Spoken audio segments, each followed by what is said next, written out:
LiberalViewer presents. So, welcome to the July 5th edition of LiberalViewer Monday Media Mixup. Thanks for joining me. Give me a thumbs up and subscribe to my channel if you like what I'm doing here today. I'll be using the 11 best, most newsworthy clips I picked out from the Sunday morning news analysis shows from the big five corporate outlets of ABC, NBC, CBS, CNN, and Fox News, the so-called corporate media here in the United States, for what should be a really informative, educational, media criticism and political commentary fair use show for you tonight. I'll be covering the two topics in my title, fighting for voting rights and fighting against COVID. There was a little coverage of the voting rights, a lot of coverage of the state of the the status of the United States fight against COVID. That'll be pretty much the second half of the show or whatever. I actually put summaries of all the clips down in the video description so you can see what each clip is about. And if you check that out, you'll see my first clip is kind of my political comedy clip. It's on a different topic of the news of the week that wasn't really well covered by the Sunday morning news analysis shows. It's the indictment of the Trump Organization and the Trump Organization's chief financial officer, Allen Weisselberg. And that was covered on ABC's This Week with George Stephanopoulos. Martha Raddatz and some of their legal pundits talked about it in a way that was a little bit enlightening, but what was actually really a joke, and I'm using for my political comedy clip to start the show with, is the way it was covered on Fox News Sunday. Now, this is the only coverage, and what they do, you'll see they start with this clip of Trump's rally last night, and not even the part where he kind of admitted the charges that some employees of the Trump Organization were paid these fringe benefits like a car, an apartment, tuition for their kids or grandkids, and it wasn't declared as income, so they didn't have to pay taxes on it. And Allen Weisselberg got like over $1 million worth of these benefits. So they show a clip of Trump sort of talking about what the charges are about, but from the Trump rally last night, but not the clip where he kind of explains the whole thing about fringe benefits and then says everybody does it. And what is so ridiculous, what is such a big joke about this clip, and I'll talk about it more after we watch it, is this is the entire analysis of the Trump Organization indictment on Fox News Sunday, and they never tell you what the charges are or really what the whole thing is about. At one point they say, grand jury, 15-count indictment, serious charges by the end.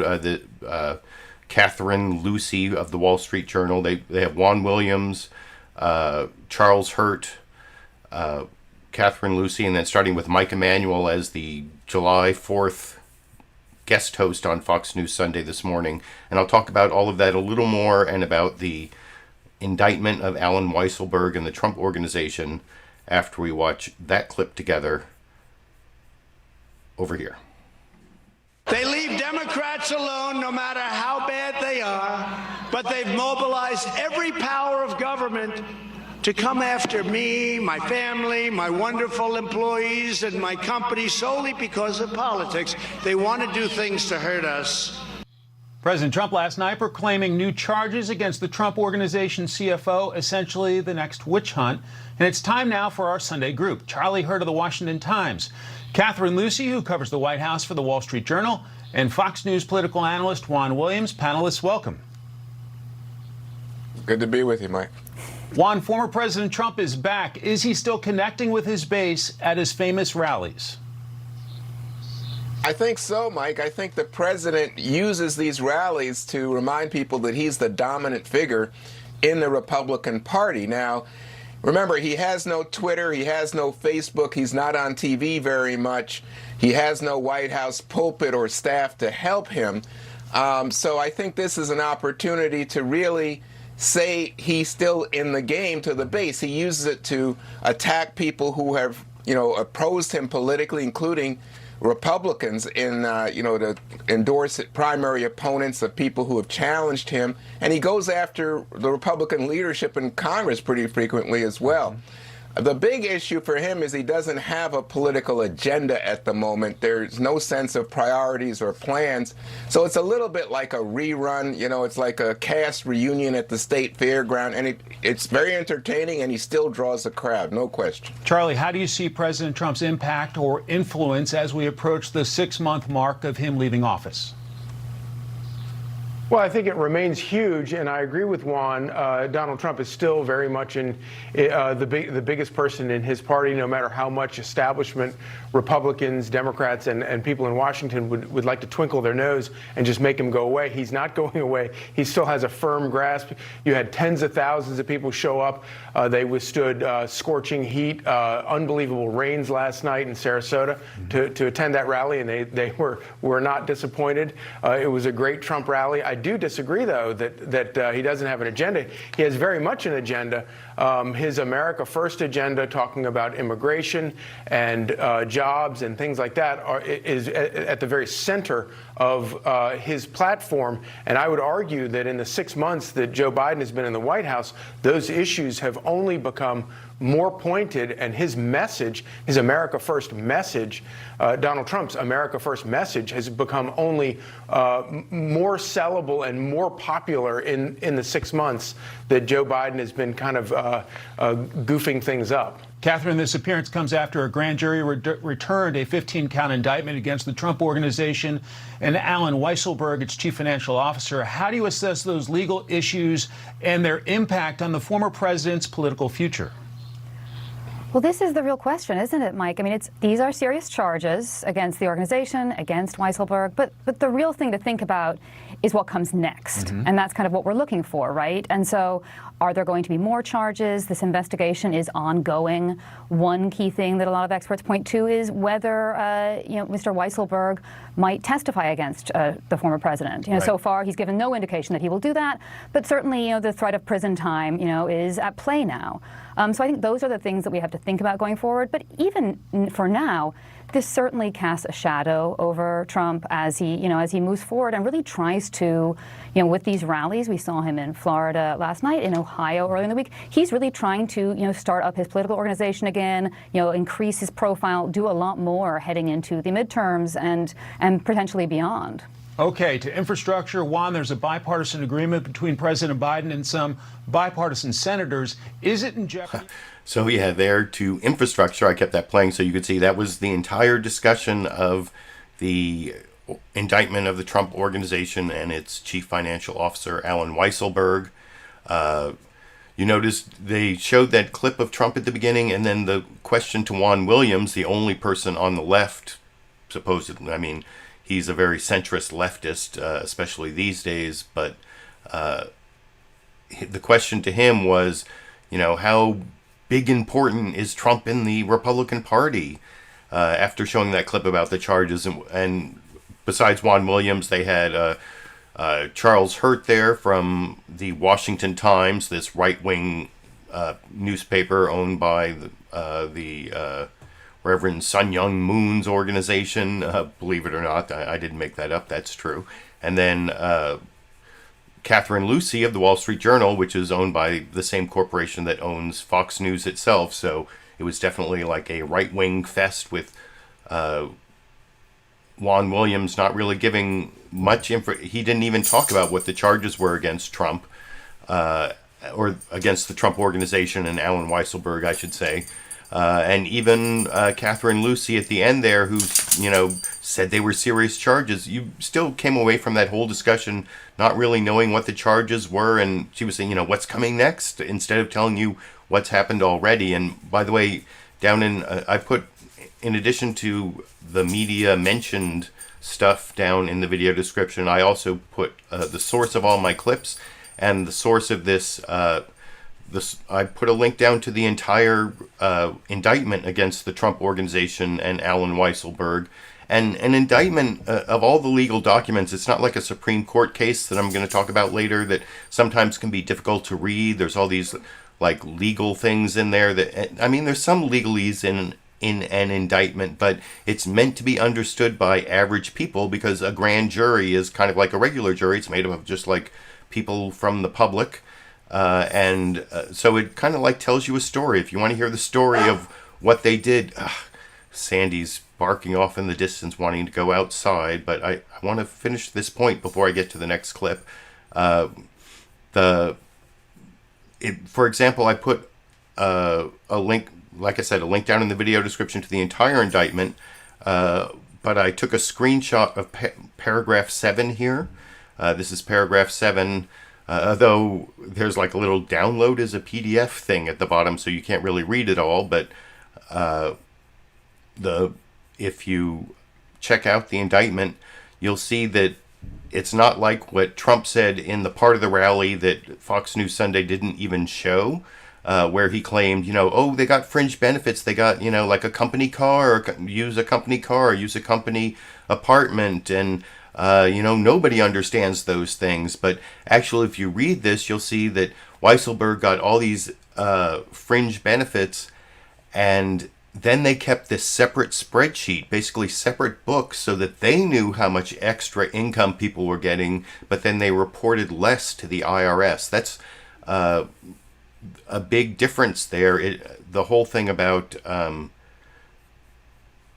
using separate books, that is like the problem, the difference between tax avoidance and tax evasion. I used to be a criminal defense attorney. I'm not licensed to practice law in New York, but I understand a lot of the concepts of criminal law. And what they have there, the whole separate books thing, it makes it basically impossible to say they didn't know they were breaking the law, because why were they keeping a secret ledger so they could keep track of the extra income people were getting, but then not telling the IRS about that extra income at all, so that those people didn't have to pay taxes on it? That is, basically they've got the receipts. They have the goods on the Trump organization, on Allen Weisselberg.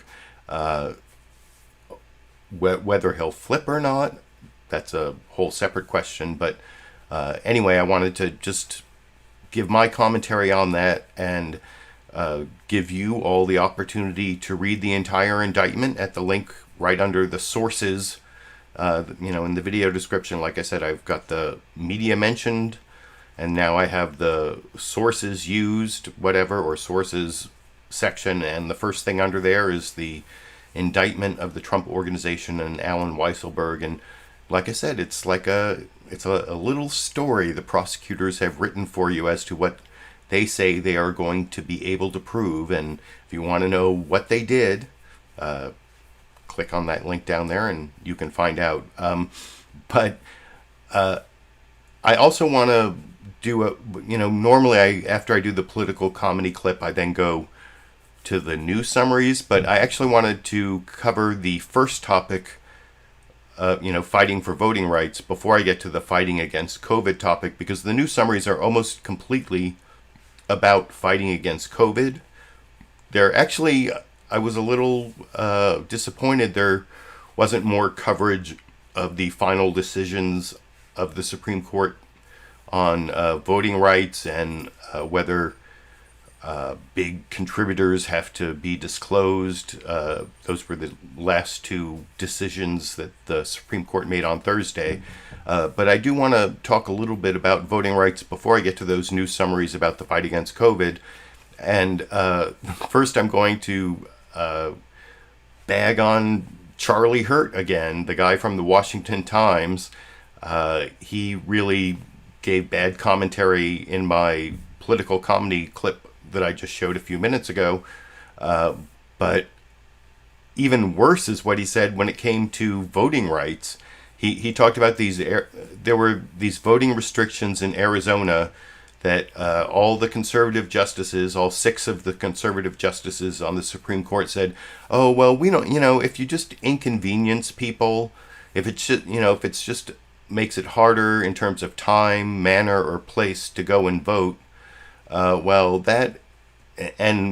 even if we know that disproportionately affects people of color, indigenous people, because Arizona, the Native Americans, the indigenous people are a big part of that process and were especially disenfranchised.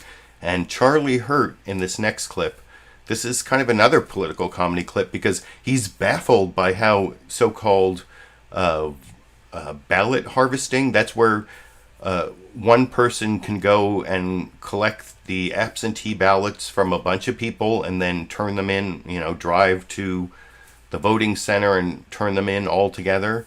And Charlie Hurt is baffled as to why that's even a voting restriction, which I will completely refute, completely rebut, which I will shows that Charlie Hurt is either being totally disingenuous, which is what I'm voting for, or has done absolutely no research on what the Supreme Court did, like read nothing, not even read the opinion. But I'll talk about that all a little more after you watch Charlie Hurt make his ridiculous analysis over here. But I do think it's important to point out that these supposed restrictions on voting in Arizona were designed to keep people from voting where they're not registered to vote, and a ban on ballot harvesting. How that is a voting restriction as opposed to protecting elections just baffles me. Okay, thanks, panel. See you next Sunday. Up next, So yeah, Charlie Hurt is baffled by how ballot harvesting could even be a voter restriction. And the first thing he's talking about, if you vote in a place you're not registered, that's kind of a bogus way of describing the Arizona law that says if you don't vote in your precinct. So if you and precincts nobody even knows what a precinct is or where the boundaries are. And if you move a little bit and don't re-register, you might go to your old polling place or go to the wrong polling place and cast a ballot. And almost everything you voted for, maybe even every single vote, should count because, depending on where you vote, the ballot might have slightly different candidates. And so Arizona's throwing out your vote if you vote in the wrong vote polling place, even though it's like the old one you used to or you saw one. And anyway, if you go to the wrong polling place, you don't get to vote. That's what Charlie Hurt was talking about in the first part of that clip. But the most egregious misrepresentation that baffles him is how the anti-ballot harvesting law could hurt anybody. That's what I was talking about before I showed the clip about how one person can go pick up a bunch of ballots, absentee ballots, from people who are having difficulty turning in their ballots, and then collect them, drive to the polling center or whatever, and turn them all in together. Why that's a problem, I don't know, but how it's a problem not to have that ability, well, Ruth Marcus responded to that with, you'll see what Justice Alito said in his opinion in this case, the Arizona case. This is Jonathan Capehart on the Sunday Show with Jonathan Capehart reading what Alito said, that, if it's an inconvenience, then it's not a violation of the Constitution or the Voting Rights Act. Well, Ruth Marcus will explain to you exactly why an inconvenience, or will explain what baffled Charlie Hurt in that previous clip over here. Ruth, let me start with you and the Supreme Court decision in the Arizona cases. Let me get you to react to something from Justice Alito in the opinion, where he writes, because voting necessarily requires some effort and compliance with some rules, the concept of a voting system that is equally open and that furnishes an equal opportunity to cast a ballot must tolerate the usual burdens of voting. Mere inconvenience cannot be enough to demonstrate a violation.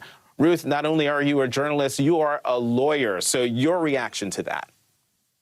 Well, mere inconvenience, I would actually encourage Justice Alito to go visit some of the Native American voters or would-be voters in Arizona who don't live near mailboxes, who many of whom don't have cars, many of whom live very far from polling places, and see whether their ability to not be able to have other people collect their ballots and bring them in for counting is a quote-unquote mere inconvenience.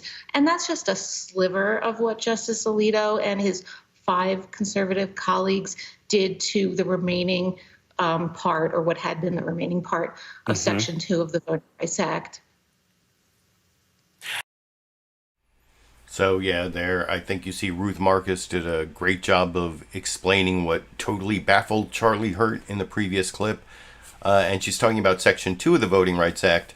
I talked in a earlier Monday media mix-up about how the Supreme Court already eviscerated Section 5 of the Voting Rights Act.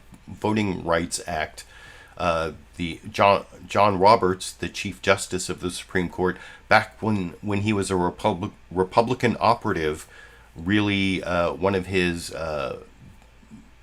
big missions in life was to get rid of the Voting Rights Act even then, and he's done a pretty good job of it over the years. In the Shelby County decision several years ago, they eviscerated Section 5 of the Voting Rights Act that said that before states that had a history of discriminating against certain voters, before they changed their voting laws, that might have a disproportionate impact on those people who had been discriminated against in the past.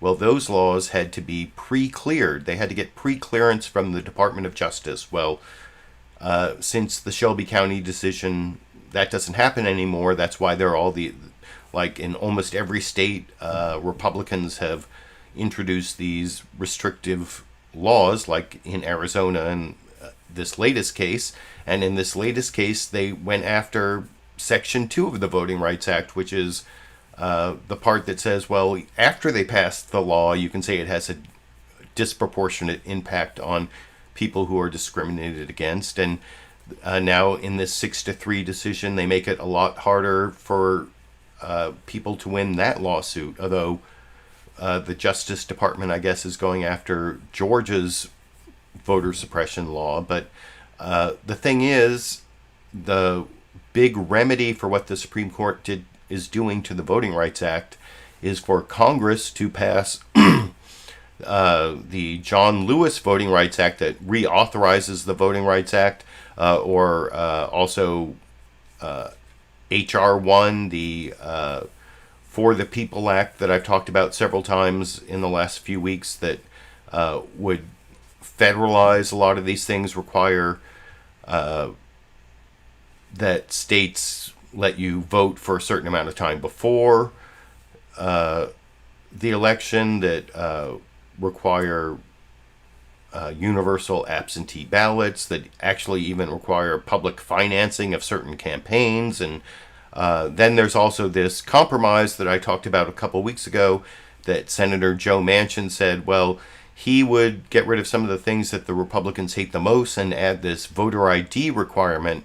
And that's the final clip I want to show on the voting rights topic before I get to the news summaries and Anthony Fauci and Jeff Zients talking about the U.S. response to COVID for the rest of the topic. But here's the House Majority Whip James Clyburn, one of the people most responsible for Joe Biden becoming the Democratic nominee. I talked about this last week in terms of Cedric Richmond, who's a protege of Jim Clyburn's, becoming a senior advisor to Biden.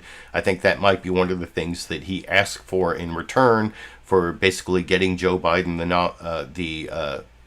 winning the South Carolina primary, where Jim Clyburn is from, and winning the South Carolina primary was like the beginning of him winning the Democratic nomination and winning the presidency. So James Clyburn is definitely something of a kingmaker in terms of the Biden administration. And here he is talking to Dana Bash on CNN's State of the Union about these voting rights laws that they're trying to get passed, about Joe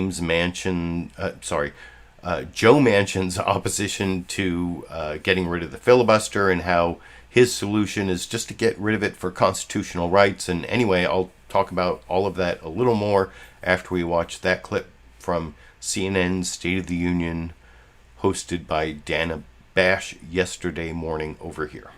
Ruth, let me start with you and the Supreme Court decision. Sorry, wrong clip. Here it is. Let's talk about the Supreme Court's ruling this week.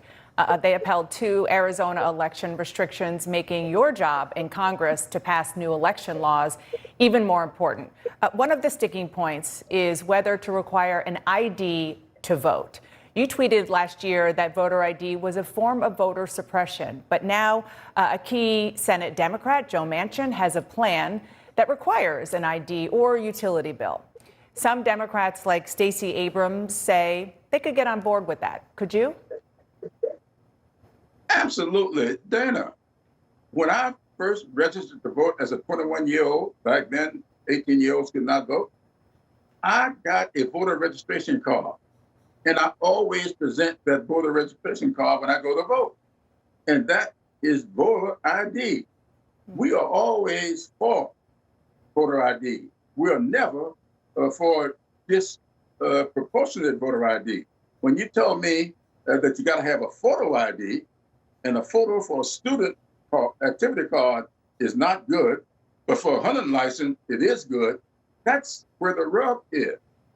I don't know of a single person who is against IDing themselves when they go to vote.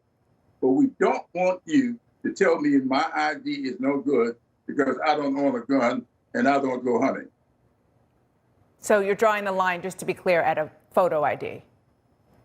No, I'm drawing the line as in an equitable ID, any kind of ID that you got people, if you're 94 years old, you don't drive anymore, but you're still watching the news every day and you want to keep up, you want to vote, and don't have a photo ID, then you ought to be able to vote with whatever ID that you have. Got it. One being your voter registration card. Got it. Let's talk about how and if you can get this done. I know that you are pushing Senate Democrats to sidestep the filibuster and pass sweeping voting rights legislation. I want you to listen to what Senator Joe Manchin had to say about that. I'm hoping, we've had 10 people working with us on many different things. We have a good group of moderate Republicans that want to work with us, are willing to work with us. And we come up with a bipartisan infrastructure bill, which we all worked with the president and took to him. So I know it can be done. So he's saying you don't need to get rid of the filibuster because bipartisanship is possible on voting rights. What's your response? My response to that is very simple. We need to get rid of the filibuster for constitutional issues, just as we've done for budget issues. If you want to argue about how high a wall ought to be, whether or not you ought to build a wall, those are issues that are political, and let's have the filibuster if it's so long as it is extended debate. But we ought not be filibustering things like people's voting right. Because what we've done with the modern day filibuster, we will allow a senator to sit downtown in a spa somewhere, pick up the telephone and call in the filibuster and effectively stop voting rights and other constitutional rights while sitting in a spa somewhere. Won't even come to the floor to argue his or her position. That's what is wrong with this filibuster. And that's what they've done to it. So Senator Manchin, I like him a whole lot. We have talked about this. And I will say once again, Senator, I'm not against the filibuster, but you ought not be filibustering nobody to filibuster anybody's constitutional right. We have done it for the budget, on the reconciliation, and reconciliation is a much better word to apply to constitutional issues than it is to the budget. Let's turn to negotiations on police reform. So I definitely agree with the argument that Representative James Clyburn is making there in terms of carving out an exception to the filibuster for constitutional rights. I don't know if Joe Manchin and Kristen Sinema, the two Democratic senators who have expressed the biggest opposition to getting rid of the filibuster, whether those two senators would go along with that carve out for constitutional rights, although it makes sense to me. I've also talked about this idea I have, and I still might make a video about this in terms of filibuster reform to require a supermajority of the people instead of a supermajority of the states.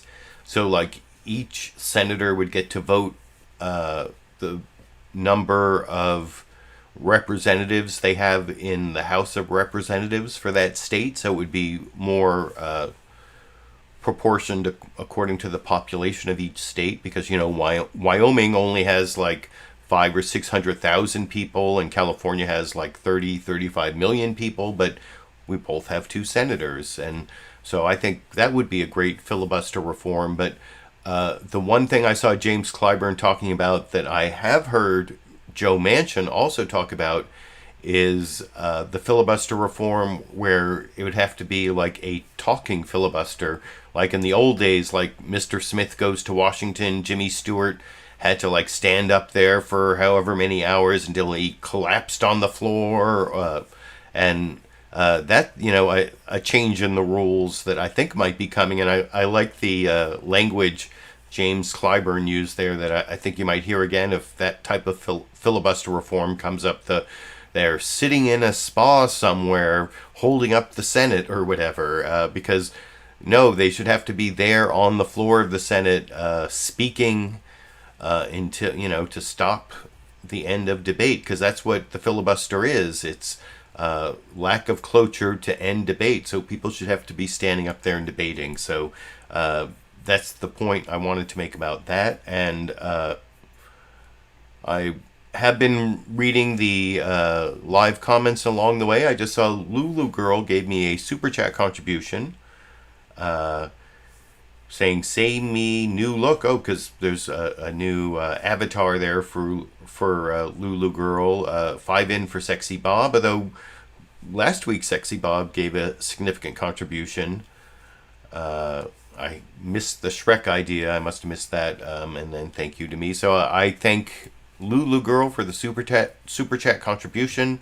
I don't get a lot in terms of support, in terms of YouTube ad revenue for years now. As many of you know, the most reliable support I get is, there's a link down in the video description to become a monthly patron on Patreon.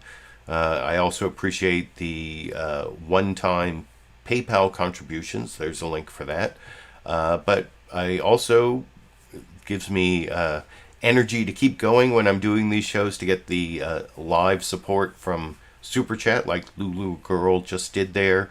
There's also a join button underneath the video where you can become a YouTube member for whatever that is worth. But anyway, that was my coverage of both the indictments against the Trump organization and its CFO, Allen Weisselberg, which wasn't in the title here of my video, but then also the fighting for voting rights topic I think I've covered there. But the rest of the video, including the news summaries, the Fox News Sunday news summary is a little bit aberrant and doesn't cover the exact same topic. So all the rest of the news summaries I'm going to show you are about the status of COVID in the United States, how, is July 4th Independence Day actually COVID Independence Day, and that is, and then of course the Delta variant and the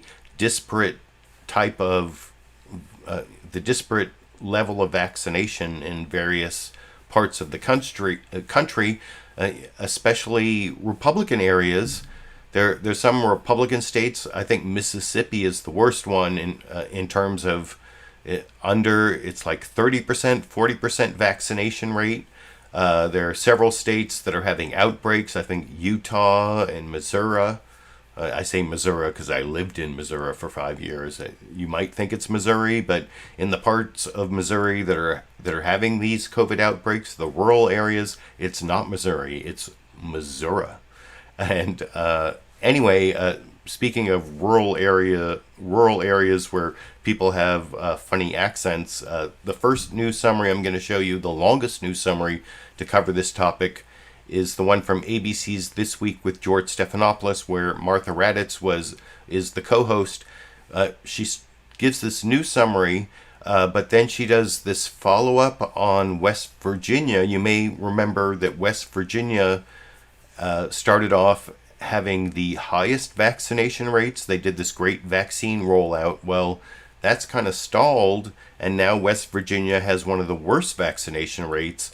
And the reason this is the longest news summary is because there's also kind of a newsmaker clip in here. They've got West Virginia Governor Jim Justice with some comments about, a lot of states have given away free stuff in lotteries, various kinds of vaccine lotteries, but there's a much darker, grimmer lottery going on that you'll hear about after we watch this longest and, I don't know, in some ways best news summary, the ABC This Week with George Stephanopoulos news summary from yesterday, with Martha Raddatz actually going to West Virginia, talking to the governor of West Virginia and people in West Virginia, the vaccine holdout people, which I will talk about with you a little more after we watch that clip together over here.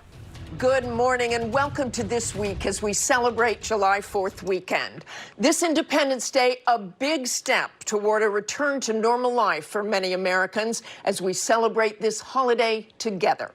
On the National Mall right now, ahead of tonight's fireworks, thousands expected to come together for an in-person presentation, like so many across the country planning face-to-face celebrations. And holiday travel is surging, with 43 million Americans hitting the roads. That's up 5% from even before the pandemic. Air travel exceeding pre-pandemic levels for the first time on Thursday and again on Friday. 58% of adults are now fully vaccinated, and 67% have received at least one dose. But that's still shy of President Biden's goal for 70% of adults to get at least one shot by July 4th, a race that's taking on more urgency as the Delta variant spreads. So will that goal ever be met? With a vaccine now readily available, what's behind that hesitancy? Those questions and more for White House COVID-19 response coordinator Jeff Zients, plus Rebecca Jarvis standing by with the latest on the economic recovery. But we begin this morning with our return to West Virginia, once leading the pack in vaccination distribution, a model for the nation, now near the bottom of the pack for fully vaccinated residents. What can their example tell us about the vaccine effort nationwide? We hit the road to find out. And Allie, you are not vaccinated. Not yet. It's something we heard over and over and over again. You're not vaccinated? No. Why not? I don't know. I just don't believe in it, I guess. Their reasoning? They're young and healthy. Why not? Right now I don't think I'm at risk for it that much. As we hit Independence Day, shots in arms are slowing down, and the people most hesitant, young adults. Hang out for about 15 minutes, okay? When we first visited West Virginia last January, at the beginning of the vaccine rollout, it was a success story. Dr. Sherry Young was overseeing a massive operation at Charleston's Convention Center. But today, at this local health department, Young is struggling to even get a handful of people vaccinated. We were busting out of the seams, so we had to go to the convention center across the street, where we did 5,344 in our best day. Yeah. And now we're back down to doing 8 to 10 a day. 8 to 10 a day? Yes. How do you convince those people who aren't getting it to do it? Well, any way we can. Around the country, states are trying to entice residents to get the shots. In Ohio, a new $1 million winner is announced each week. Out west, millions of vaccinated Californians will be receiving $50 gift cards. And West Virginia is doing everything it can to get people to get vaccinated. They're offering free hunting licenses, free fishing licenses, free hunting rifles, and even four-year scholarships. Despite being among the first states to get its older residents vaccinated, Governor Jim Justice is frustrated with the statewide slowdown. Only 46% of West Virginians are fully vaccinated. The young people, were having a hard time getting them across the finish line and getting them vaccinated. It's the old, you could lead a horse to water, but you can't make them drink, right? I mean, you provided the vaccine, and yet... But maybe what you got to do is lead them to water, and then if they won't drink, you got to just some way stand up and push their head down to some way at least a few will drink. Nationally, 67% of adults have received one dose, still shy of the Biden administration's 70% goal by the 4th of July. But that percent plummets with age. only 39.5% of people between 18 and 24 years old are fully vaccinated. And among those not vaccinated, 74%, up from 55% in April, say they probably or definitely won't get a shot. Let's go back to who's not getting vaccinated. The statistics will show it's poverty, race, and you just look at the map, it's a lot of red states. Well, I mean, there's some truth to that and everything, because, the red states probably have a lot of people that, are very, very conservative in their thinking, and they think, well, I don't have to do that. But they're not thinking right. When it really boils right down to it, they're in a lottery to themselves. We have a lottery, that basically says, if you're vaccinated, we're going to give you stuff. Well, you've got another lottery going on, and it's the death lottery. This past week, the highly contagious Delta variant now reported in every state. In West Virginia, those cases have quadrupled in the last few days. The governor tells me he's scared to death about that growth rate. Do you really think those people who aren't vaccinated, who, as you said, may be more conservative, may not want anybody in their business, are really ever going to get vaccinated? What could actually put them over the edge to want it at this point? Well, Martha, I hate to say this, but what would put them over the edge is an awful lot of people die. The only way that's really going to happen is a catastrophe that none of us want. And so we just got to keep trying, though. And there is a glimmer of hope in West Virginia. 20-year-old Allie Kirk was reluctant to get the shot. Yeah, we'll go this way. But while we were there, walked into her local drugstore and finally did it. Yes. I'm here to get the vaccine. What changed your mind? Well, a lot of my friends started getting it. My parents are vaccinated. I felt a lot more comfortable with it. I did research on my own, and I felt that it was time for me to get it. I was ready. I'm ready to move past COVID and get on with life back to normal.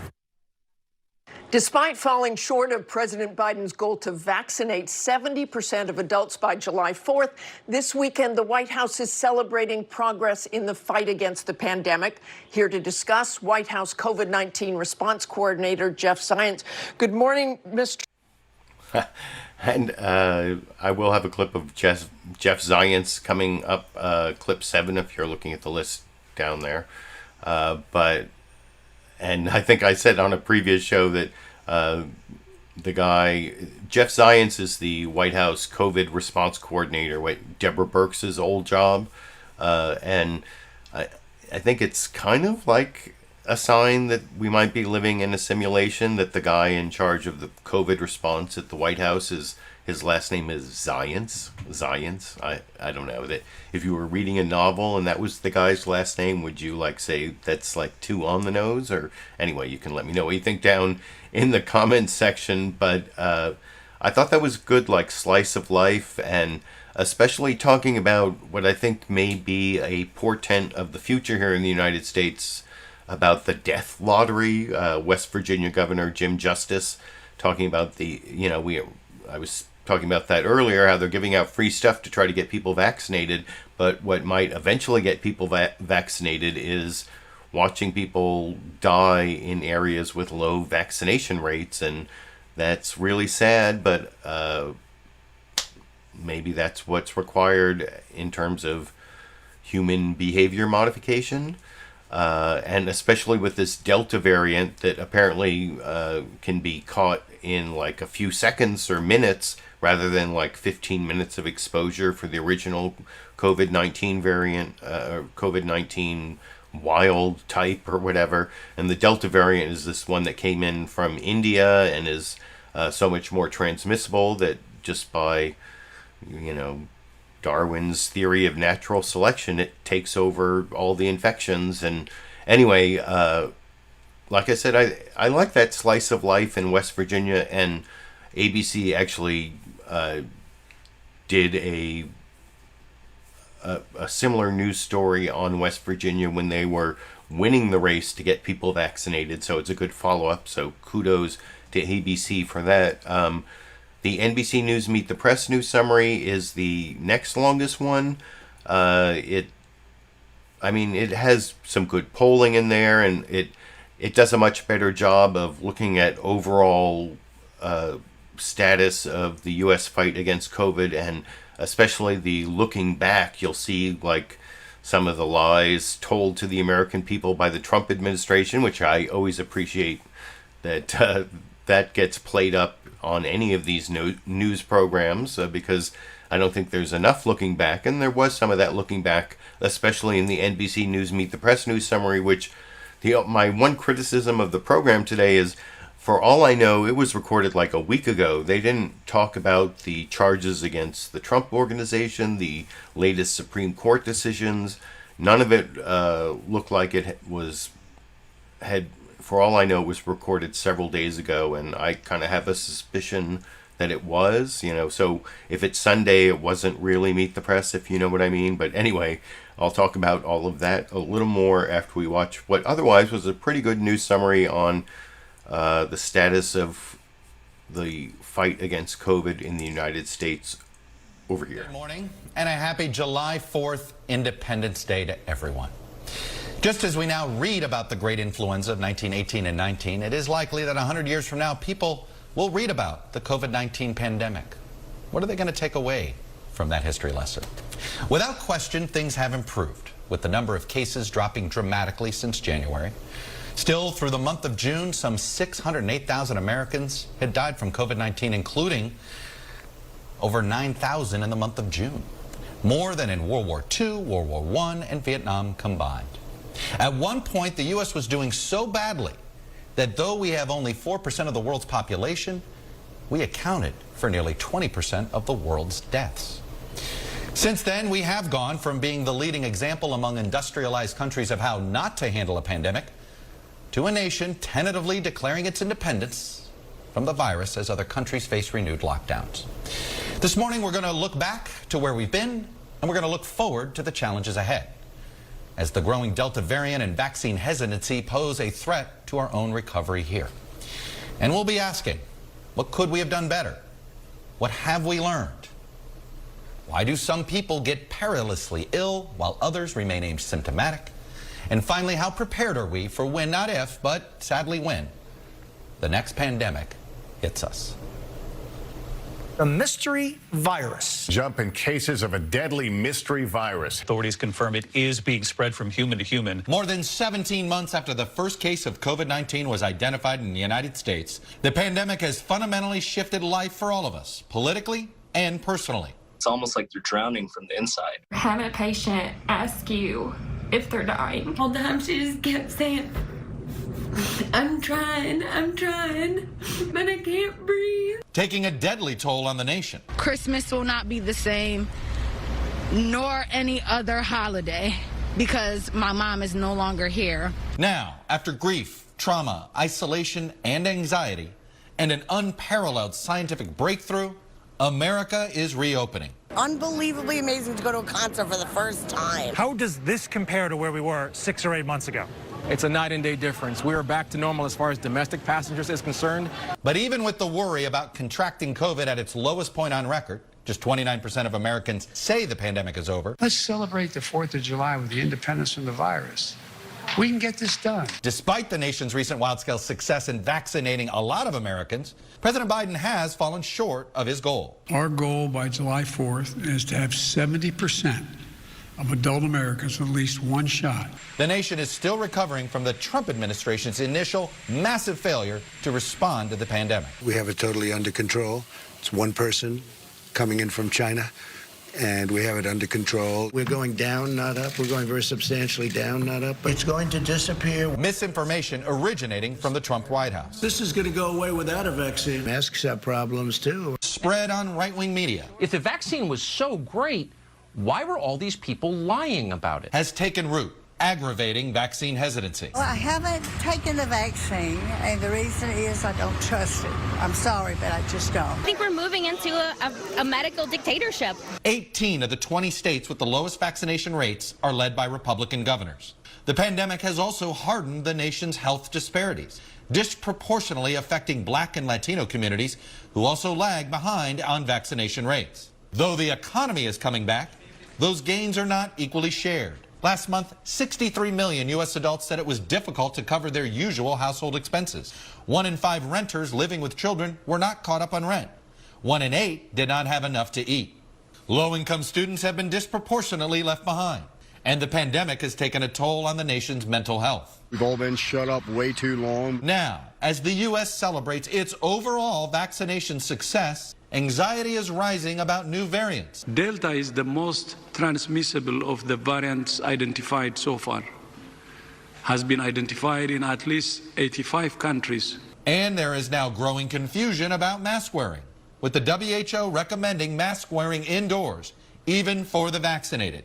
The CDC disagrees. The bottom line is the CDC still says if you are vaccinated, you don't have to wear a mask.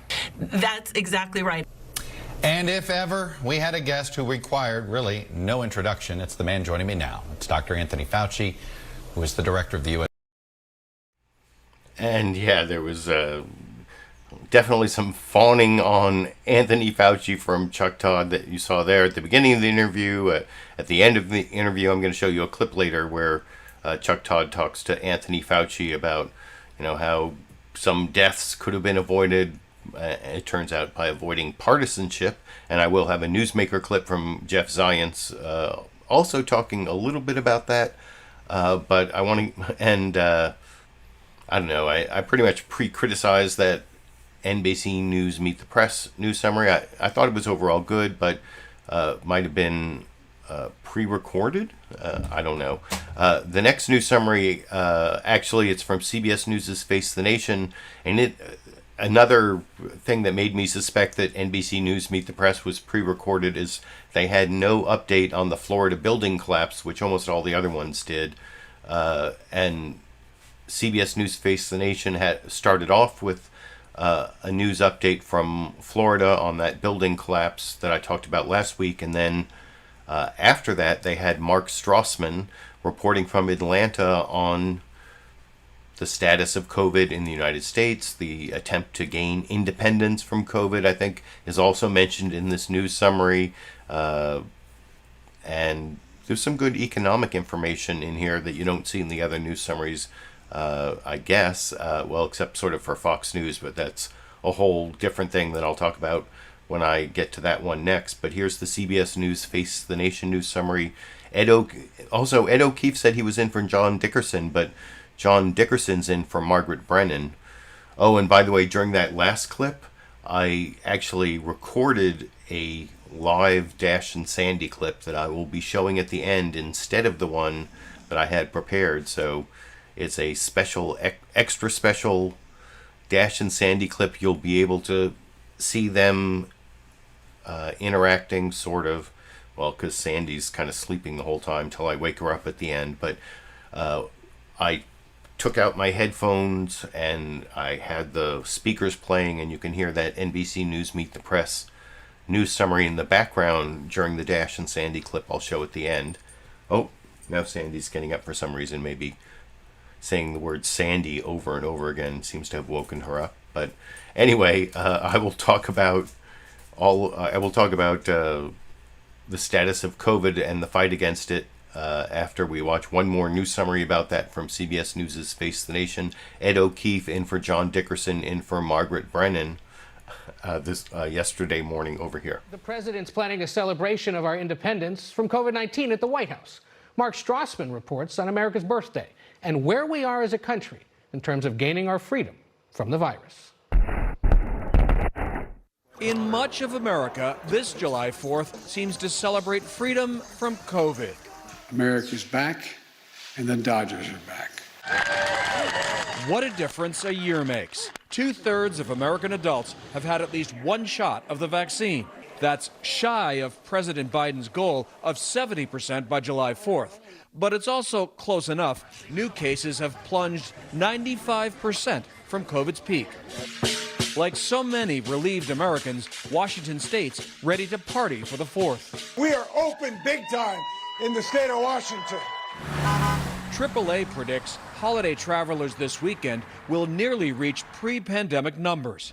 In a first, airline passengers surpassed the 2019 benchmark last Thursday. America is reopening, Sometimes it seems everyone's hiring.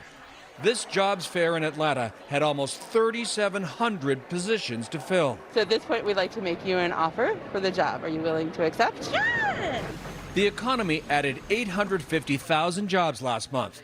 That number would be higher if businesses like this California restaurant could find more busboys and dishwashers. Busboy and dishwasher is $20 an hour. I mean, $20 an hour is a lot of money. Still, there is nothing. Scientists worry about the sprawling Delta variant, highly contagious and now present in all 50 states. If you've not gotten the vaccine yet, the virus is still a very real threat to you. This Colorado clinic closed. Too little demand. Vaccinations remain polarizing, a tale of two COVID Americas. In 20 states, 70% or more of people have had at least one shot. But in 10 others, that rate is below 55%. And roughly 1,000 counties in America have a rate below 30%. On the 4th, no one wants to think about more struggle. But before the end of this month, the Delta variant could become America's most dominant. Our thanks to Mark Strassman reporting from Atlanta. We turn now to the White House COVID-19 response coordinator, Jeff Zients. Good morning and happy 4th, Jeff. And I'll show that Jeff Zients clip coming up in just a minute, where actually Ed O'Keefe does something that reminds me of what I said about if you're living in a simulation. One sign you might be living in a simulation is that the White House COVID response coordinator's last name is Zients. And you'll see Ed O'Keefe talking about COVID in clip number 10 coming up in a few minutes. One thing, I was distracted during the NBC News Meet the Press clip by taking the Dash and Sandy or Dandy clip. Sandy's gone. Dash is actually right there. If I'm not careful, I don't use the webcam on my laptop. I actually have a camera set up on a tripod right there. And Dash is right behind that camera. In fact, if I'm not careful, the whole thing might get knocked over by Dash. But anyway, what I was saying is, now I'm getting distracted again. It wasn't even really a subtext. If you paid attention to the NBC News Meet the Press News summary, the whole narrative there. Oh, now Dash is jumping down. Okay, whew, danger averted. But the whole subtext, or maybe non-subtext, just text of the thing is that the Trump administration screwed us up with the initial response to COVID, but the Biden administration has done a great job with vaccine distribution and has kind of taken us from one of the worst countries to one of the better countries in terms of COVID response.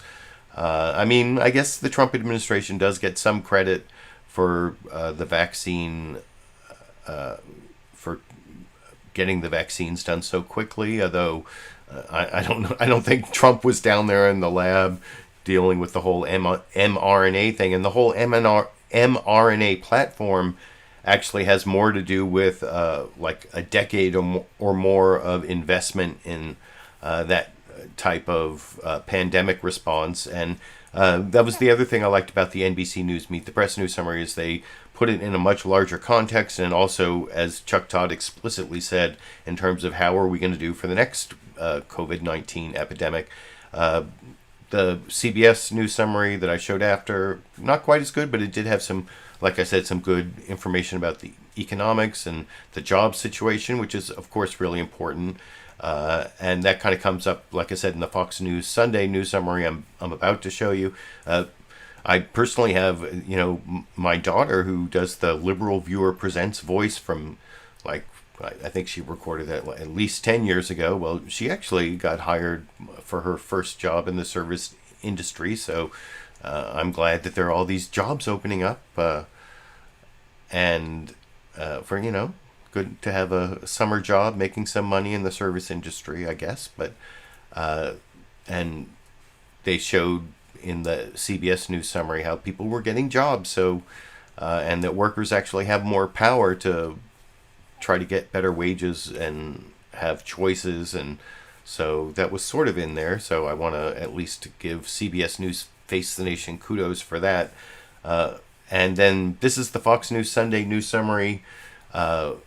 Mike Emanuel is the host. I already criticized Fox News a lot when I showed the first and second clips making fun of their panel, and they actually didn't really focus on COVID as much as the other news summaries. It was also, Biden's getting in trouble on his legislative priorities and meeting his vaccine deadline because he didn't get 70% of adults getting at least their first shot by July 4th. And then, of course, talking about Afghanistan, which was covered in a couple different places. Never really talking about how Biden decided to get out of Afghanistan a few months later than Trump said he was going to do it. But anyway, I'll talk about all of that a little more after. I'll talk about some of the other bias in this Fox News Sunday News Summary from Mike Emanuel and then Mark Meredith after we watch together over here. And hello again on this Independence Day weekend from Fox News in Washington. We are halfway through 2021, and President Biden is anxious to put some points up on the board, but a few critical victories remain elusive. Infrastructure is far from a done deal. Positive economic numbers are tempered by slowing vaccination rates. And security is tenuous at best in Afghanistan as Mr. Biden's plan to remove U.S. forces ramps up. In a moment, we'll speak with Republican Congressman Michael McCaul, the leading Republican on the House Foreign Affairs Committee. But first, let's turn to Mark Meredith at the White House for the state of play this holiday weekend. Mark? Mike, President Biden's going to be hosting a big party here at the White House tonight for the 4th of July. But on this holiday weekend, questions still linger about how he plans to advance his agenda from keeping peace in Afghanistan to convincing more Americans to get the vaccine. President Biden received a hero's welcome in Michigan Saturday, but a day earlier, a different story when the press pummeled him with questions about Afghanistan. I'm not going to answer any more questions on Afghanistan. We're bringing our troops home. We have all across America, people are going to ball games and doing good things. Critics fear a possible civil war in Afghanistan after U.S. troops leave. Closer to home, the June jobs report shows employers added more jobs than expected, but the unemployment rate ticked up slightly to 5.9%. The mixed data drawing mixed spin. Obviously, a strong and encouraging jobs report today. 850,000 jobs created last month. So there are an awful lot of troubling red flags in this report. I would not be taking a victory lap if I were them. And as many hit the road for the 4th, the CDC says 157 million Americans are now fully vaccinated. It's a huge number, but still short of Biden's goal to get 70% of all adults vaccinated by this weekend. In the days ahead, President Biden is expected to be back out on the road, stumping for his agenda, including trying to get support for those two massive spending proposals that both face an uphill battle up on Capitol Hill. Mike? Mark Meredith reporting from the White House. Mark, thanks. Joining me now, the ranking Republican on the House Foreign Affairs Committee, Congressman Michael McCaul, the great state of Texas. And they didn't really have any Democrats on Fox News Sunday. I don't know why. And like I talked about earlier, the Trump Organization indictments, even the coverage on Fox News Sunday was pretty biased as usual. I won't have any clips of Mike McCaul, but in terms of that news summary, a couple of the other criticisms I have, I talked about how they never mentioned how Trump wanted to pull out of Afghanistan earlier than Biden, and critics say there might be a civil war. Well, I mean, there's already a civil war in Afghanistan. And then they showed like the two different spins on the economy. They had the Biden spokesperson saying 850,000 new jobs last month, which actually beat expectations and was really good news. And then they had the Republican guy, member of Congress, saying, I wouldn't take a victory lap. There are these troubling red flags with, of course, no substance. Not 850,000 new jobs. That's actually a fact. Troubling red flags. That's just a Republican talking point. And then, of course, at the end, they talked about, you saw Mark Meredith talking about Biden having to go on the road to try to support his massive spending proposals. And the reason I point that out is because on a lot of the time on the straight news, supposedly straight news shows on Fox News, they have these weird chyrons I showed, like Biden's massive spending spree is one that they use all the time. They don't use it on Fox News Sunday, but I think I saw Mark Meredith give almost that same report on Saturday with the, title underneath Biden's massive spending spree.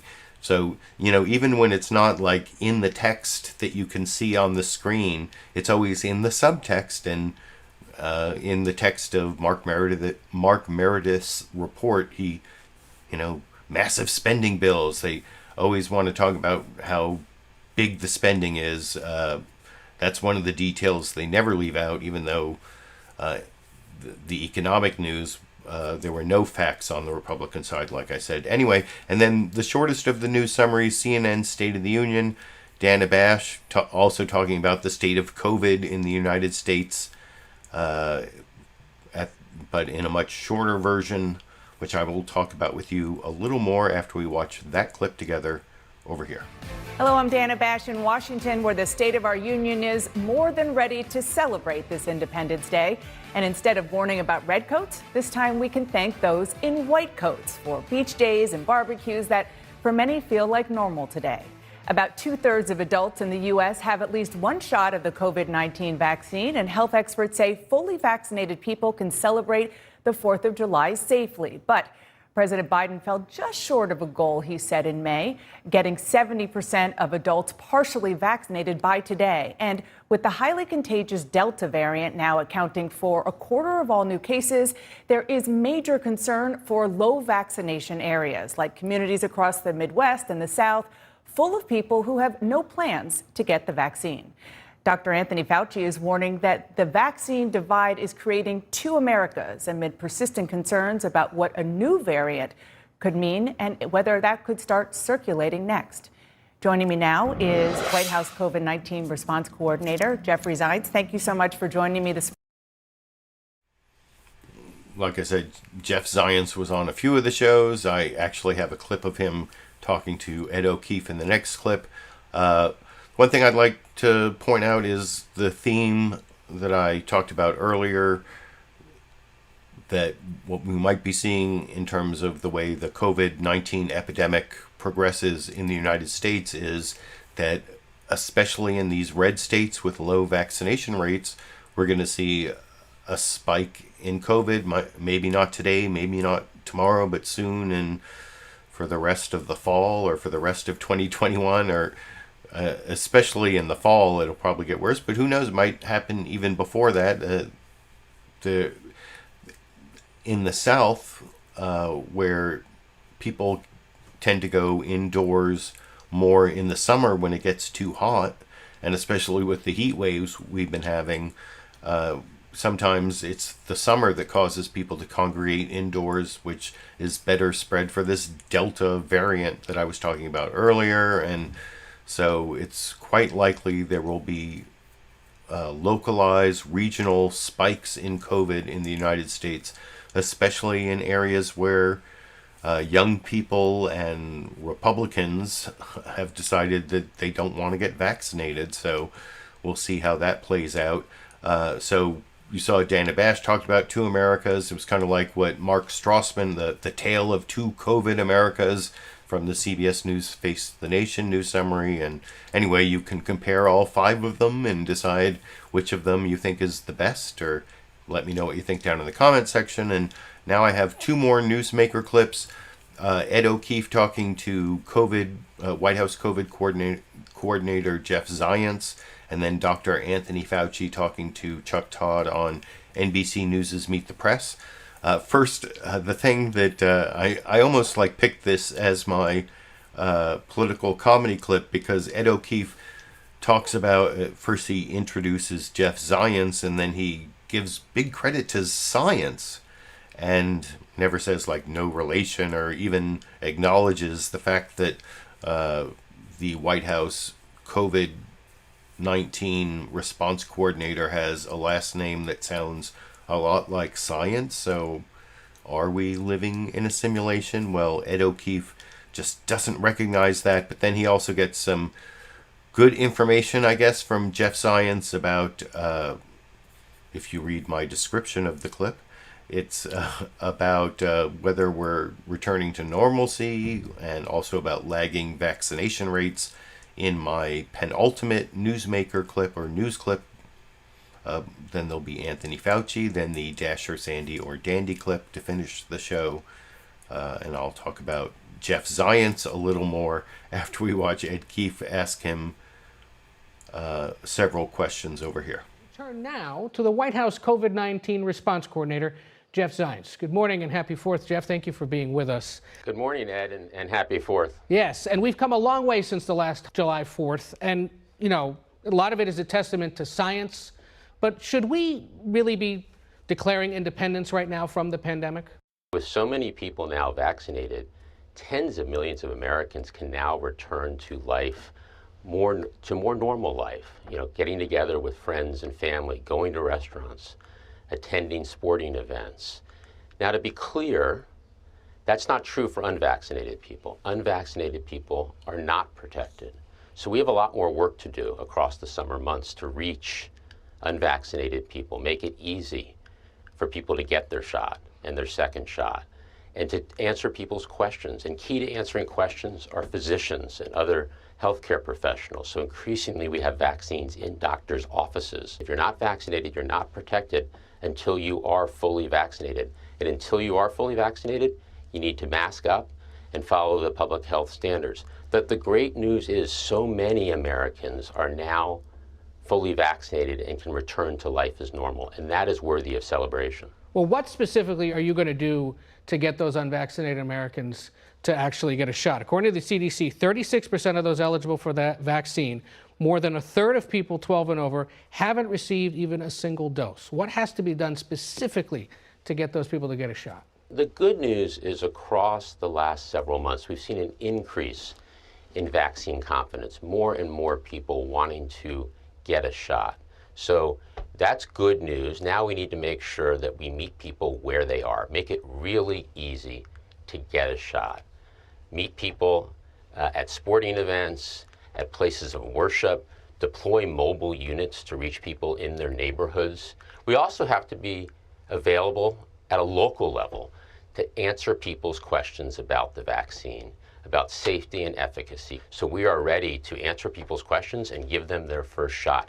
We're going to continue to do this in a fair and equitable way so that we reach all Americans and we vaccinate as many Americans as possible across the summer months. One of the more troubling aspects of this is now the partisanship of getting vaccinated. A new Washington Post poll out this morning reinforces that 86% of Democrats have received at least one shot of the vaccine compared to 45% of Republicans. But 38% of Republicans, more than a third of the GOP overall, say they will most definitely not get shots against the virus. How do you take the politics out of this? Well, I think President Biden has been very, very clear from day one. This is about public health. This is not about politics. And we need to continue to reach people where they are and answer their questions and have trusted messengers at a local level. The good news is as people see their friends and family and neighbors get vaccinated, more and more people get vaccinated. Also, think about close to 90% of seniors now with at least one shot. That's so important, as I said, because that is the most vulnerable population. And at the same time, clearly at 90%, there are people from all parts of America, political parties and beliefs. So we need to make sure that we continue to build on the progress we've made, to build vaccine confidence, to make it even easier for people to get vaccinated. At the same time that you're urging local officials and athletes and doctors to take up this issue and to promote vaccinations across the country, the federal government's now preparing to send in surge response teams to these states that are having outbreaks, especially of the Delta variants, especially the states out west and in the South. Talk to us a little bit about what those surge response teams are, what they're going to do, and does that potentially either affect or help getting people vaccinated if the federal government is sending in officials? Well, we're working with governors and state and local officials, particularly in those areas where we see increases in cases. And those are generally areas where they have lower vaccination rates. So the federal government stands ready with a whole of government effort to work with local officials to increase vaccinations, to provide increased testing and also therapeutics to ensure that people don't get sick who have contracted the disease. So we're going to work with our state and local partners, particularly in those areas of the country with lower vaccination rates, to make sure we're doing everything we can to stop the spread of the disease. So, I mean, that's nice that the Biden administration has strike teams ready to go out and help, like those in the red states that mostly didn't vote for Biden, but are like the least vaccinated states are like Mississippi and Missouri, and you know, because the cities where they call it Missouri, they're vaccinated. St. Louis and Kansas City, like I said, I used to live there. It's the large rural areas. Utah's having problems.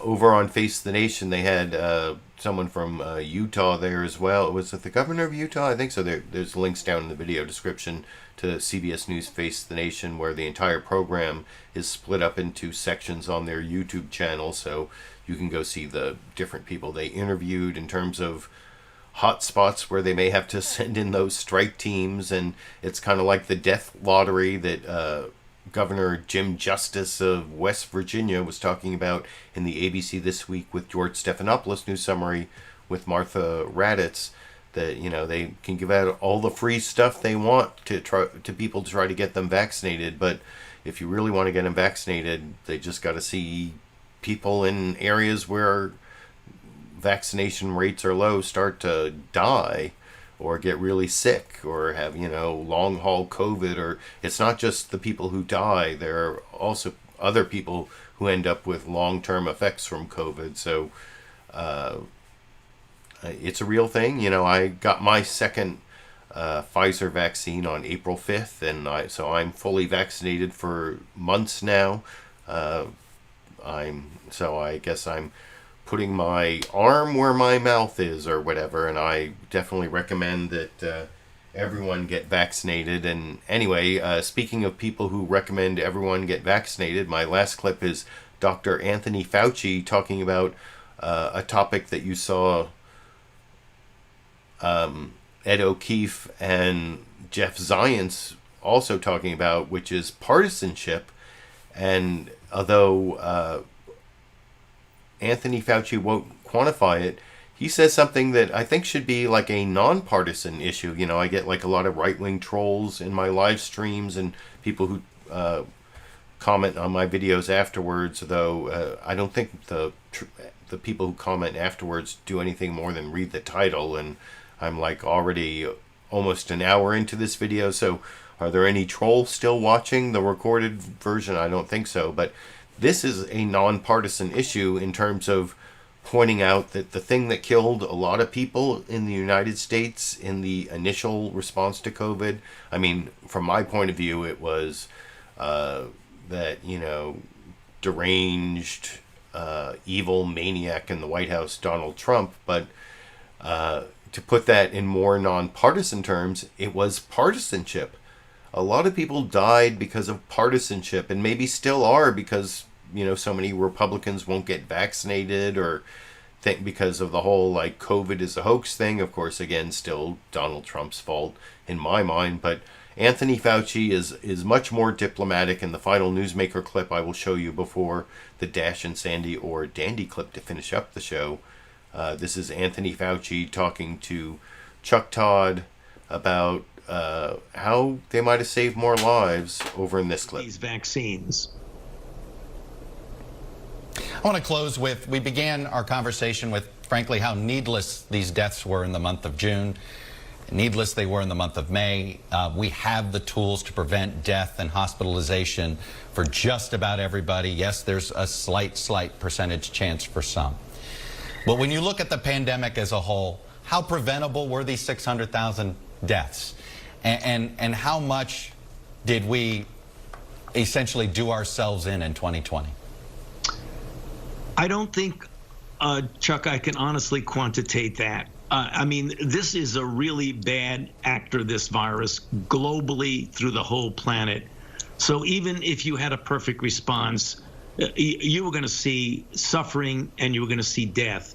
To be able to quantitate it, how much better we could have done for someone who has been witnessing this and being part of it, at least from the standpoint of being involved in the development of the vaccines with our group here at NIH. Yeah. But as a person who's watched it unfold, the one thing I was struck with is if ever there was a situation where you had a pandemic that was as destructive as this, the one thing you'd want to do is realize that you're dealing with a common enemy, the virus, and not have the kind of divisiveness that we've had in our country in trying to address this terrible enemy. It's been like, in many respects, fighting with each other instead of getting together, putting all differences aside, and realizing that the common enemy is the virus, not each other.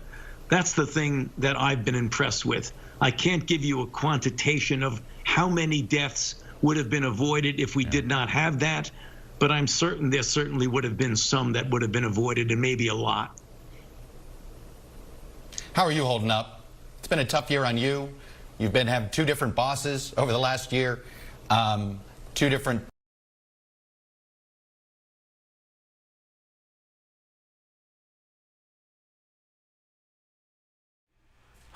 And I told you it was kind of a fawning interview with Anthony Fauci, and you saw it ended kind of how are you holding up, and said some nice things about Anthony Fauci. But even though Anthony Fauci couldn't quantitate how much it cost us in terms of lives, there was definitely a problem there in terms of partisanship. Oh, and I was reading the live comments along the way. I saw this one. After saying that I wasn't sure if I had any trolls who would follow along for over an hour for the recorded show, and then give some comment about what I was saying. Here's what I saw here.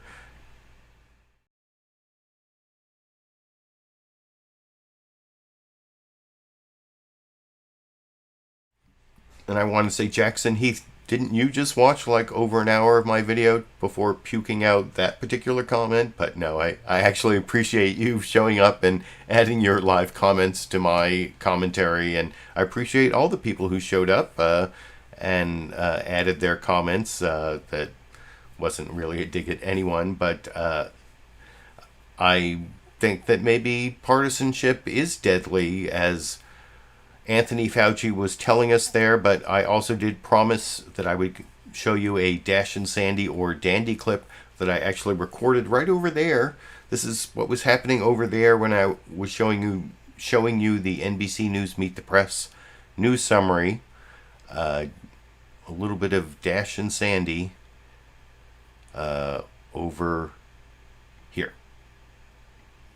We're going down, not up. We're going very substantially down, not up. It's going to disappear. Misinformation originating from the Trump White House. This is going to go away without a vaccine. Masks have problems too. Spread on right-wing media. If the vaccine was so great, why were all these people lying about it? Has taken root, aggravating vaccine hesitancy. Well, I haven't taken the vaccine, and the reason is I don't trust it. I'm sorry, but I just don't. I think we're moving into a medical dictatorship. 18 of the 20 states with the lowest vaccination rates are led by Republican governors. The pandemic has also hardened the nation's health disparities, disproportionately affecting Black and Latino communities who also lag behind on vaccination rates. Though the economy is coming back, those gains are not equally shared. Last month. So there you go. That's Dash and Sandy, the Dandy clip to finish the show, and that's what Dash and Sandy were doing over there while I played the NBC News Meet the Press news summary for you. I will be back next Monday and every Monday at least throughout the summer while I figure out how I want to keep doing my live streams, and maybe I'll have time to do one of those other videos like my filibuster reform video, or who knows. But anyway, until next Monday, or until I have some other reason to upload a video for you all, I guess I will be seeing all of you around the internet.